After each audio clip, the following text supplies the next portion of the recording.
Hi everyone, this is तरुण खंडागरे। आज की video में हम बात करने वाले हैं टाइम कॉम्प्लेक्सिटी के बारे में। जैसे कि सब लोग जानते हैं, जब हम कॉलेज में थे या जब मैं कॉलेज में था तो मैं कोई भी प्लेटफॉर्म पे जाता था कोडिंग करने, तो मुझे वहाँ पे एक एरर दिखाई देती थी। उसका नाम है टाइम कॉम्प्लेक्सिटी एरर, TLE। तो ये एरर क्यों आ रही थी और क्यों आती है, और ख़ास करके जो बिगनर्स होते हैं उनको पता नहीं होता है कि ये एरर को हमें किस तरीके से रिजॉल्व करना है और ये एरर क्यों आती है। तो सबसे पहले हम समझते हैं कि जब भी आप कोड करने जाते हो कोई भी प्लेटफॉर्म पे, चाहे वो लीड कोड हो, हैकर रैंक हो, हैकर अर्थ हो, या कोड फोर्सेस हो, या कोड शेफ हो, कोई भी प्लेटफॉर्म हो, वहाँ पे आपको एक एरर देखने मिलेगी, time limit exceeded error. Actually platform पे होता क्या है, जब भी आप कोई कोड सबमिट करते हो तो वहाँ पे ऑनलाइन जज होते हैं जो आपका कोड का एग्जीक्यूशन देख रहे होते हैं। अब ये ऑनलाइन जज क्या भैया सही में कोई लोग होते हैं? नहीं, ये कॉन्फ़िगर्ड मशीन्स होती है जो आपके कोड का टाइम चेक कर रही होती है। वहाँ पे कॉन्फ़िगर्ड कर दिया जाता है कि ये कोड को रन होने के लिए 1 सेकंड लगना चाहिए। अगर आपके कोड को उससे ज़्यादा टाइम लग रहा है तो ये एरर आपकी आनी निश्चित है। ये और एरर आपको देखने मिल रही होगी, गारंटीड है, टाइम लिमिट एग्रीजेड एरर। ठीक है, ये एरर आपको ज़रूर देखने मिलेगी अगर आपका टाइम उससे ज़्यादा हो जाता है। तो अब हम समझेंगे कि ये चीज़ को कैसे हम आसानी से रिजॉल्व कर सकते हैं, और पहले ही हम पता लगा ले कि यार ये कोड हमारा वर्क करेगा कि नहीं। ये कैसे पता चलेगा कि ये कोड हमारा वर्क करेगा कि नहीं? जब आप कोड लिख के सबमिट कर रहे होंगे, आपको पहले से पता होना चाहिए, नहीं तो आपका टाइम वेस्ट हो जाएगा। अगर आप कोई भी इंटरव्यू में जा रहे हो और अगर आप कोई भी रिटर्न टेस्ट दे रहे हो, तो आपको क्वेश्चन को देख के पता लग जाना चाहिए कि इसमें कौन सी अप्रोच काम करने वाली है। ऐसा नहीं हो कि आप ब्रूट फोर्स अप्रोच लगा दो और आपको बाद में पता चल रहा होगा कि ये प्रोसेस तो वर्क नहीं कर रही है, मुझे इससे बेटर सॉल्यूशन ढूंढना होगा। पहले ही आपको पता चल जाना चाहिए कि ये प्रोसेस या ये अप्रोच वर्क नहीं करेगी मेरे सॉल्यूशन के लिए, तो मैं नेक्स्ट अप्रोच के बारे में सोचता हूँ। ये चीज़ें आपको कैसे पता चल रही होगी? सबसे पहले ये सबसे इम्पॉर्टेंट पार्ट है, ये आपको बहुत ज़रूरी से समझना होगा कि TLE हम किस तरीके से रिजॉल्व कर सकते हैं। कुछ चीज़ें मैं आपको बताना चाहूँगा कि सबसे पहले जब भी आपके पास कोई क्वेश्चन आता है तो आपको क्वेश्चन में एक कंस्ट्रेंट दिया जाता है कि यार आपकी एरे की लेंथ कितनी होगी। ठीक है, आपको ये क्वेश्चन सॉल्व करने के लिए टाइम कितना लेना चाहिए। वहाँ पे आपको टाइम तो नहीं दिख रहा होगा, बट आपको एक रेंज मिल रही होगी कि 10⁸8, 10⁹9 एरे हम एक्सेप्ट कर सकते हैं या इनपुट n हम एक्सेप्ट कर सकते हैं। तो उससे आपको पता लगाना है कि मेरा कोड जो एग्जीक्यूट होगा वो कितनी टाइम कॉम्प्लेक्सिटी में चल रहा होगा। क्या n² वो एक्सेप्ट कर लेगा? ऑनलाइन जज क्या n² सॉल्यूशन को पास कर देगा, या मुझे n log n सॉल्यूशन बनाना होगा? तो चलिए मैं आपको धीरे धीरे समझाता हूँ कि किस तरीके से चीज़ें वर्क कर रही होंगी। और जब भी आप कोई कोड लिख रहे होंगे तो आपको पता होना चाहिए कि ये कोड वर्क करेगा कि नहीं। तो वो कैसे पता लगाए, चलिए हम समझते हैं। तो अब हम देखते हैं वाई TLE कम्स। ठीक है, ये TLE क्यों आती है? तो सबसे पहले हमको समझना पड़ेगा कि ऑनलाइन जज के रेस्ट्रिक्शंस क्या होते हैं और सर्वर के कॉन्फ़िगरेशंस क्या होते हैं। ठीक है, ऑनलाइन जज के रेस्ट्रिक्शन मतलब कि ऑनलाइन जज में ऐसा कुछ दिया है कि हम 10⁸8 इनपुट ले रहे होंगे और हमें सिर्फ सॉल्यूशन को 1 सेकंड लगना चाहिए एग्जीक्यूट होने के लिए। अब अगर आप n² सॉल्यूशन यहाँ पे दे रहे होंगे तो n² एक्सेप्ट नहीं करेगा। ये आपको ये चीज़ पता होना चाहिए, क्योंकि 1 सेकंड दिया है। 1 सेकंड का मतलब होता है कम से कम n log n सॉल्यूशन आपको देना पड़ेगा। ठीक है, ओके, n log n या log n सॉल्यूशन आपको देना पड़ेगा तो ही ये एक्सेप्ट कर पाएगा। ठीक है, और सर्वर कॉन्फ़िगरेशन में भी वही सब चीज़ें आ सकती है कि अंदर से ऑनलाइन जज ने क्या कंस्ट्रेंट लगाए हैं, क्या जो एज केसेस है वो लिखे हैं, तो जिससे आपका सॉल्यूशन एक्सेप्ट हो रहा होगा। ठीक है, जब भी आप ऑनलाइन कोड लिख रहे होते हैं तो हर क्वेश्चन में एज केसेस जरूर वो लोग फिट करते हैं कि आपके जब सॉल्यूशन है, जैसे 15 टेस्ट केसेस है तो 10 तो पास हो जाएंगे, बट जो 5 है वो एज केसेस होंगे। तो एज केसेस आपके पास नहीं हो रहे होंगे। एज केसेस के लिए आपको बहुत ही स्मॉल स्मॉल इफ स्टेटमेंट या इस टाइप की चीज़ें कुछ यूज़ करके या एज केसेस खुद से एक्सप्लोर करके पता लगाना पड़ेगा कि एज केस इसके क्या हो सकते हैं। क्या ये नेगेटिव वैल्यू ले रहा है, या कुछ इस टाइप से हो सकते हैं कि मैक्सिमम कुछ इनपुट पे जा रहा हो और वहाँ फेल हो रहा हो क्योंकि मेमोरी एक्सीड हो जा रही है, या हम जो एरे यूज़ कर रहे हैं उसकी मेमोरी फुल हो जा रही है। तो इस तरीके से कंस्ट्रेंट आ सकते हैं और जो एज केस के अंदर आते हैं।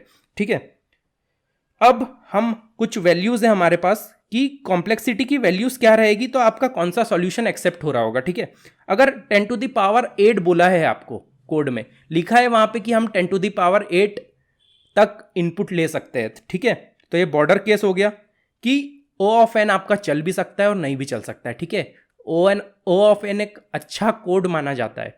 ठीक है, सबसे ब्रूट फोर्स माना जाता है n³ n²। ठीक है, O ऑफ n वैसे भी एक स्टैंडर्ड और बहुत ही ऑप्टिमाइज कोड माना जाता है। ठीक है, जो O ऑफ n में सॉल्व हो रहा होता है। उसके बाद हम देखते हैं 10⁻7 का, कि 10⁻7 भी O ऑफ n में एक्सेप्ट हो भी सकता है या नहीं भी हो सकता है। मतलब अगर आपको पक्के में एक्सेप्ट कराना है तो आपको लॉगिन लगाना पड़ेगा, पर O ऑफ n में भी कुछ टेस्ट केसेस आपके चल रहे होंगे। अब 10⁻6 हम देखेंगे। ठीक है, 10⁻6 O ऑफ n के लिए परफेक्ट है कि ये O ऑफ n सॉल्यूशन में वर्क कर जाएगा।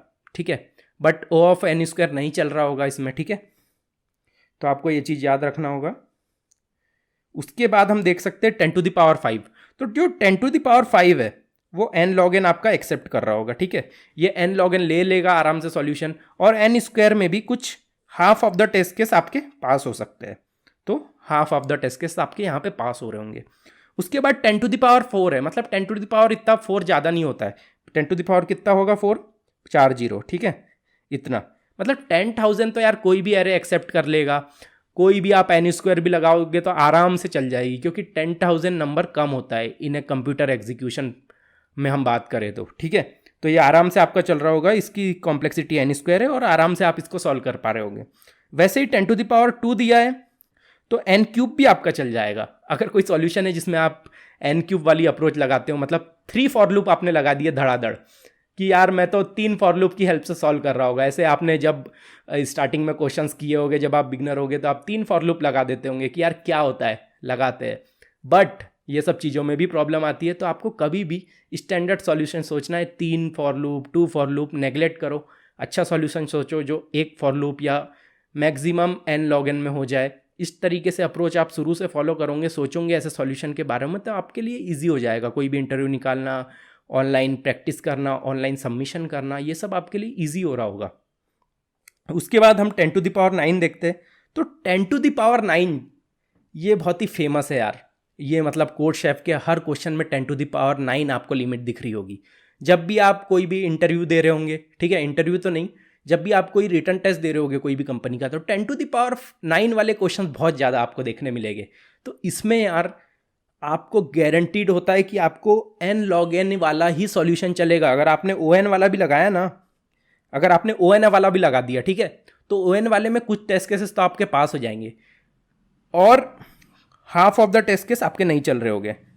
बट ऐसे क्वेश्चन इसलिए दिए जाते हैं कि यार जिनको बिल्कुल बेहतरीन कोडिंग आती है, जो बिल्कुल अच्छे से सोच पा रहे हैं, वो लोग आगे आए, फिल्टर होके आगे आए, और बाकी लोग रिजेक्ट हो जाए। तो ये चीज़ें बहुत ज़्यादा होती है, चाहे आप ऑनलाइन एग्ज़ाम की बात करो, चाहे आप कॉन्टेस्ट की बात करो। तो ये चीज़ के लिए आपको तैयार रहना है। ऐसे क्वेश्चन में आपको 10⁹ आपको जहाँ पे भी दिख रहा है, मतलब इसमें log n सॉल्यूशन काम कर रहा होगा, आपको ये पता होना चाहिए। तो आपको ऐसी अप्रोच सोचना है जो log n में सॉल्व हो जाए। ठीक है, ये आपको हमेशा याद रखना है जब भी आप कोई भी कोड कर रहे हो। तो ये सब चीज़ें अगर आप याद रखते हो तो आप कोड देखते से ही पता लगा सकते हो कि ये कोड में कौन से सॉल्यूशन वर्क करेगा, या कौन सा टाइम कॉम्प्लेक्सिटी, कितनी टाइम कॉम्प्लेक्सिटी का अप्रोच वर्क कर रही होगी। अगर आपने कुछ n² ब्रूट फोर्स सोची है अप्रोच, तो आपको पता होना चाहिए कि हाँ मैंने सॉल्यूशन निकाल लिया है, बट ये यहाँ पे फिट नहीं होगा, यहाँ पे ये कोड नहीं चलेगा। तो आपको ये चीज़ पता होना चाहिए। ओके, अब हम देखते हैं कि हम ओवरकम कैसे कर सकते हैं। ठीक है, तो पहला क्या है, आप इनपुट आउटपुट आपके चेंज कर सकते हो। अगर आप C++ में करते हो कोडिंग, ठीक है, तो हम क्या करते हैं, Cout Cin करते हैं। ठीक है, इससे हम इनपुट लेते हैं। इसकी जगह आप scanf, ठीक है, का यूज़ कर सकते हो। scanf is more faster than Cin Cout। ठीक है, तो scanf printf का आप यूज़ कर सकते हो। अगर आप जावा में हो तो स्कैनर क्लास होती है। ठीक है, इन जावा स्कैनर क्लास इज़ देयर। अब स्कैनर क्लास का अल्टरनेट होता है बफर रीडर। ठीक है, आप बफर रीडर का भी यूज़ कर सकते हो। Buffer reader is more faster than scanner. ठीक है, तो आप ये सब चीज़ों का भी ध्यान रख के आपका इनपुट स्पीड बढ़ा सकते हो। वहाँ पे इनपुट स्पीड भी मैटर करती है। अगर आप कोई पाइथन में कोड लिख रहा है और एक है जो C++ में लिख रहा है, तो C++ पहले से फास्ट होती है। ओके, तो C++ के चांसेस है कि 2 टेस्ट केसेस वो ज़्यादा एग्जीक्यूट कर जाए, बट पाइथन ऐसा नहीं कर रही होगी, जावा ऐसा नहीं कर रही होगी। तो आपको ये पता होना चाहिए कि कौन सी चीज़ें से हम जावा में फास्ट इनपुट ले सकते हैं और आउटपुट दे सकते हैं। ये सब चीज़ें आपको पता होगी। वेक्टर कैसे काम करता है इसमें अपना C++ में, ये सब चीज़ें आप जब आपको डिटेल में पता होगी तो आप एक बेहतर तरीके से वो चीज़ का इम्प्लीमेंट कर पाओगे और लगा पाओगे अपने कोड में कि कौन सी चीज़ें फास्ट चलती है, कौन सी चीज़ें स्लो चलती है। अब हम देखते हैं बाउंड ऑफ लूप में भी रिड्यूस। मतलब इसका सेंटेंस का मतलब यही है कि अगर आपने एक फॉर लूप लगाया, ठीक है, उसके अंदर आपने दूसरा फॉर लूप लगा दिया, ठीक है, ये 2 फॉर लूप हो गए। अब ये जो आपने 2 फॉर लूप लगाए हैं भाई, ये तो दिक्कत दे देंगे ना, क्योंकि सॉल्यूशन मांगा है आपको log n में, ठीक है, या O ऑफ n में, और आप 2 फॉर लूप लगा रहे हो। तो एक फॉर लूप की कॉम्प्लेक्सिटी n, दूसरे फॉर लूप की कॉम्प्लेक्सिटी n, तो n into n n square हो गया है। तो ये तो चलेगा ही नहीं भाई कोड, पहले से आपको पता रहना चाहिए ये सब चीज़ें। उसके बाद हम देखते हैं ऑप्टिमाइज योर एल्गोरिथम। तो ये ऑप्टिमाइज योर एल्गोरिथम के अंदर भी वही चीज़ आएगी कि आप जो अप्रोच आपने सोची है उसको क्या हम ऑप्टिमाइज कर सकते हैं। अगर हमने कुछ इस तरीके से सोचा है कि हम इस तरीके से सर्चिंग करेंगे, क्या हम बाइनरी सर्च लगा के उसको ऑप्टिमाइज कर पा रहे हैं, क्या बाइनरी सर्च हमारे अप्रोच में फिट हो जा रहा है। ये सब चीज़ें आपको पता होगी तो आप बेहतर तरीके से उसका इम्प्लीमेंट कर पाओगे और इस तरीके से सॉल्यूशन सोच पाओगे। जब आपको एल्गोरिथम पता होगी कि कौन सी एल्गोरिथम कितना टाइम लेती है, तो आप वो एल्गोरिथम को अपने कोड में लगा के देख पाओगे या सोच पाओगे कि ये एल्गोरिथम मेरे कोड में लग सकती है क्या। तो उससे आप बेहतर तरीके से कोई भी क्वेश्चन सॉल्व कर पा रहे होगे और टाइम लिमिट एग्जिट एरर को हटा पा रहे होंगे। उसके बाद है लुक फॉर सजेशंस गिवन।